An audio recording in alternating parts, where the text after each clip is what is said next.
Hello everyone. This is part 6 of Unit 3, Class 10 Banking and Insurance. The topic is about Internet banking. Internet banking is widely used by all the people. ठीक है. और Internet banking जो है ये है क्या basically it is the use of electronic means. तो हम इलेक्ट्रॉनिक मीन्स का यूज करते हैं ताकि हम जो फंड्स हैं वो ट्रांसफर कर सके from one account to another, right.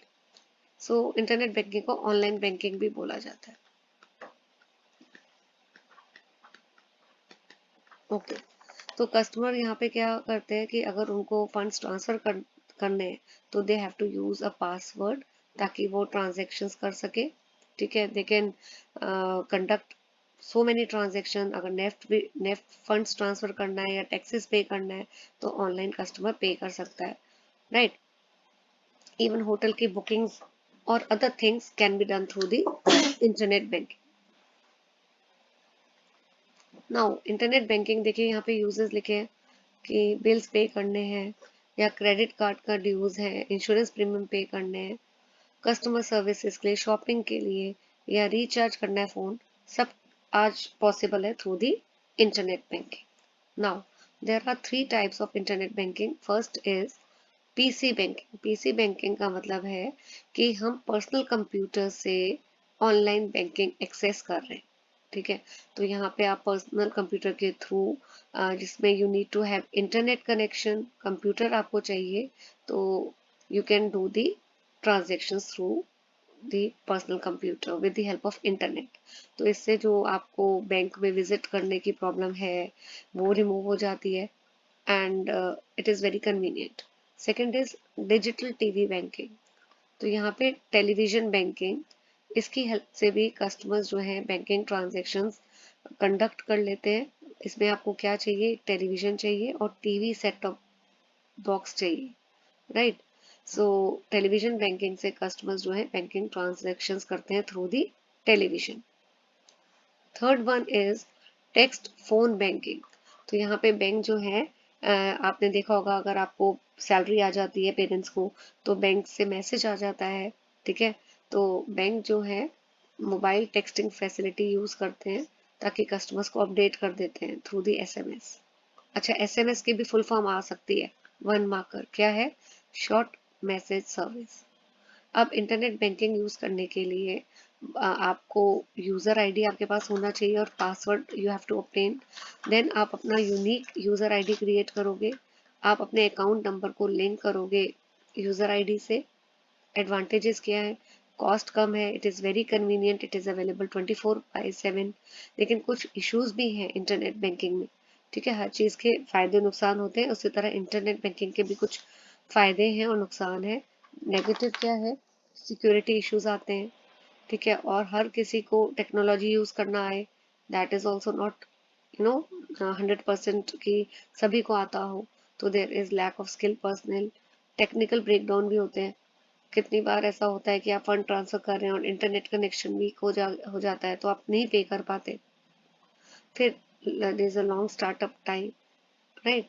So कुछ इश्यूज हैं. नाउ रिस्क क्या है इंटरनेट बैंकिंग में? फ्रॉडलेंट वेबसाइट्स काफ़ी बढ़ी जा रही हैं. फेक ईमेल आती है जो ऐसे लगता है कि they are genuine. Then online bankings में देर आर मेनी अटैक्स. कौन कौन से हैं? फिशिंग, फार्मिंग, ये भी हम आगे देखिए फिशिंग ही है, ये मैं भी आपको बताऊंगी फिशिंग क्या होता है, राइट. फिर क्रॉस साइट स्क्रिप्टिंग, ये भी एक तरह का रिस्क है. की लॉगर, ट्रोजन हॉर्स. तो क्रॉस साइट, इसके बारे में मैंने देखिए यहाँ लिखा हुआ है.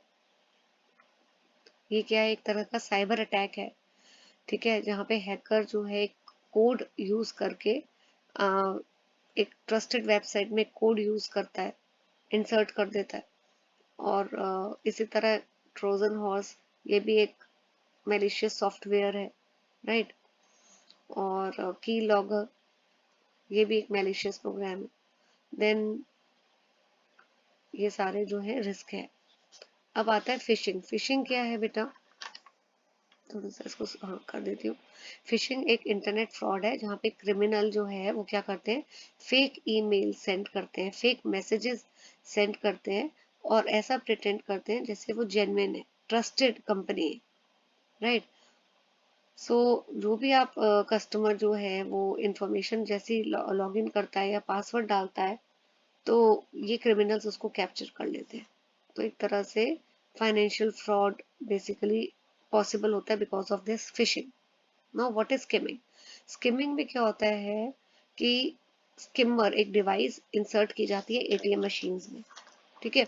और जैसे ही एटीएम मशीन में कस्टमर अपना डेबिट कार्ड या क्रेडिट कार्ड डालता है, तो ये स्किमर जो डिवाइस है ये सारी इंफॉर्मेशन क्रेडिट कार्ड की डेबिट कार्ड की रीड कर लेता है, राइट। और then this information which is stolen by the skimmer device, ठीक है, कस्टमर की जो भी इंफॉर्मेशन है उसको मिस यूज करके जो है अनऑथराइज्ड वो लोग परचेज किया जाता है। सो एक बारी मैं रीड करके यहाँ से दिखा देती हूँ। स्किमिंग एटीएम फ्रॉड है, एक तरह से type of ATM card fraud, जहाँ पे क्रिमिनल जो है ये कस्टमर का debit credit card information steal करते हैं through the device which is called as skimmer. कैसे स्किमर वर्क करता है कि फ्रॉड यहाँ पे लिखा हुआ है, वो स्किमिंग डिवाइस जो है इंसर्ट करते हैं एटीएम मशीन में, कस्टमर जैसे ही डालता है डेबिट कार्ड क्रेडिट कार्ड, ये इंफॉर्मेशन स्टील कर लेते हैं। Then come spoofing. स्पूफिंग भी एक तरह का फ्रॉड है जहाँ पे अटैकर जो है एक फेक एनवायरनमेंट क्रिएट करता है, कस्टमर को प्रॉम्प्ट करता है ताकि वो रॉन्ग डिसीजंस ले, राइट। जैसे फेक एटीएम मशीन सेटअप कर दी जाती है जो लगती है कि they are real ATM machine. Security features कैसे आप इंश्योर कर सकते हो कि आप सिक्योरिटी टोकन डिवाइस यूज करिए ऑनलाइन बैंकिंग के लिए, सिक्योर वेबसाइट यूज करिए, सिंगल पासवर्ड ऑथेंटिकेशन होना चाहिए, पिन सिस्टम जहाँ पे पिन जो है वो क्या है, पासवर्ड है, जब भी आप लॉग इन करें पासवर्ड के थ्रू करें। ओटीपी जो है टू यूजर, बैंक जो है ओटीपी भेजते हैं ताकि कंफर्म करें कि यही वो कस्टमर है जो बैंक के साथ एसोसिएटेड है। Then signature based online banking भी आजकल यूज होती है, डिजिटल सर्टिफिकेट्स यूज होते हैं to protect from phishing and pharming. Then use of class 3 card readers, ये भी एक मेजर है to avoid the manipulation. And users जो है वो वायरस स्कैनर्स यूज करते हैं। Now come safe deposit lockers. Safe deposit lockers क्या है? ये बैंक लॉकर्स हैं जो कस्टमर्स हायर करते हैं ताकि वो अपने valuable jewellery, certificates, other valuable items रख सके। तो यहाँ पे एक बॉक्स जो है जो it is use to store the valuable. अब कस्टमर कैसे ये लॉकर हायर करता है? कस्टमर का सेविंग अकाउंट होना चाहिए बैंक के पास, this is number 1। Number 2, customer को एक फिक्स्ड अमाउंट जो है as a security deposit bank के पास रखना पड़ता है अमाउंट, ठीक है। लॉकर रेंट पे करना पड़ता है एडवांस में फॉर 1 ईयर और मोर, ठीक है। डिपेंड करता है कि कौन सा बैंक है, तो हर बैंक की अलग रिक्वायरमेंट है। कोई 3 ईयर्स का डिपॉजिट लेता है एडवांस में, कोई 1 ईयर का लेता है। एंड कुछ डॉक्यूमेंट्स भी जो है वो रिक्वायर्ड होते हैं, राइट। ओके, अब जो लॉकर है वो कैसे ऑपरेट होता है? सिंगल भी आप कर सकते हो या जॉइंटली भी। जैसे अगर कोई हस्बैंड है वो अपनी वाइफ का नाम भी अटैच करके jointly they can operate, but एक ही की अलॉट होती है पर कस्टमर। अब बैंक लॉकर जो है एडल्ट को, फर्म को या एसोसिएशन, सिंगल या जॉइंट बेसिस में भी अलॉट किया जाता है। तो इसमें एक सिंपल लॉकर एप्लीकेशन फिल करनी होती है, लॉकर एग्रीमेंट साइन करना होता है, ठीक है। और कई बैंक्स तो फाइनेंशियल कोलेटरल भी डिमांड करते हैं, सिक्योरिटी डिमांड करते हैं। अब बैंक लॉकर्स की जरूरत क्यों है? क्योंकि सेफ है, ट्रस्टवर्दी है, यहाँ पे आप अपनी वैल्यूएबल चीजें डिपॉजिट कर सकते हो। और कस्टमर बैंक का रिलेशनशिप क्या होता है? It is of Lesi and lesser, ठीक है। तो ये लेसर में ओ आएगा। बैंक जो है वो लेसर है। बैंक कैसे लेसर है? क्योंकि वो लॉकर प्रोवाइड कर रहा है सेफ कस्टडी के लिए। और कस्टमर लेसी है। लेसी कौन है? क्योंकि कस्टमर जो है वो हायर कर रहा है लॉकर और बदले में बैंक को क्या दे रहा है? रेंट। बैंक के लॉकर चार्जेस क्या है? अगर बैंक बहुत प्राइम लोकेशन पे है तो लॉकर रेंट हाई है, अदरवाइज इट इज नॉमिनल। और इसी तरह प्राइवेट और फॉरेन बैंक्स का as compare to the public sector banks, private foreign bank ज्यादा चार्ज करते हैं rent. Person who can avail bank locker facility avail करने के लिए अकाउंट होल्डर जो है one has to have the account with the bank. ठीक है, लॉकर्स अलॉट होते हैं इंडिविजुअली भी और जॉइंटली भी, माइनस तो नहीं होते। ठीक है, लॉकर जो है first come first serve basis में कस्टमर को दिए जाते हैं, और जब भी कस्टमर लॉकर को हायर कर रहा है तो उसको मिनिमम सिक्योरिटी डिपॉजिट देना है। ठीक है, 3 इयर्स का मिनिमम रेंट बैंक लेता है, तो सिक्योरिटी डिपॉजिट बैंक के पास ही रहता है। एंड एक्नॉलेजमेंट इशू करता है बैंक, जब भी वो उसको सिक्योरिटी डिपॉजिट मिलता है तो बैंक एक एक्नॉलेजमेंट रिसिप्ट दे देता है कस्टमर को। जो हायरर है यानी कि कस्टमर है जिसने लॉकर रेंट पे लिया है, वो कॉपी ऑफ एग्रीमेंट जो है प्रोवाइड करता है, राइट। एंड अगर कभी भी कस्टमर के पास जो की है लॉकर की वो मिसप्लेस कर देता है तो उसको बैंक को इमिडिएटली बताना होता है। बैंक जो है is responsible for any loss. मतलब इसका मतलब क्या है कि बैंक को बहुत केयर रखनी होती है। It must take all the necessary steps to make ensure that everything is safe, customer की जो भी वैल्यूएबल्स है सेफ है। और charges for opening the locker या रिप्लेसिंग द लॉस्ट की वो कस्टमर को पे करने पड़ते हैं बैंक को। रेंट जो है it must be recovered from the may be recovered from the bank from the deposit account of the hire on due date। इसका क्या मतलब है, अगर कोई कस्टमर जो है वो रेंट नहीं पे कर रहा तो बैंक जो है वो डिपॉजिट अमाउंट जो कस्टमर ने बैंक के पास रखवाया था उस डिपॉजिट से अपना रेंट कवर कर सकता है बैंक। और रेंटर इज जो है जिसने रेंट पे लॉकर लिया है कस्टमर, यानी वो लॉकर ऑपरेट उसको करना चाहिए at least once in every 6 month, बहुत जरूरी है।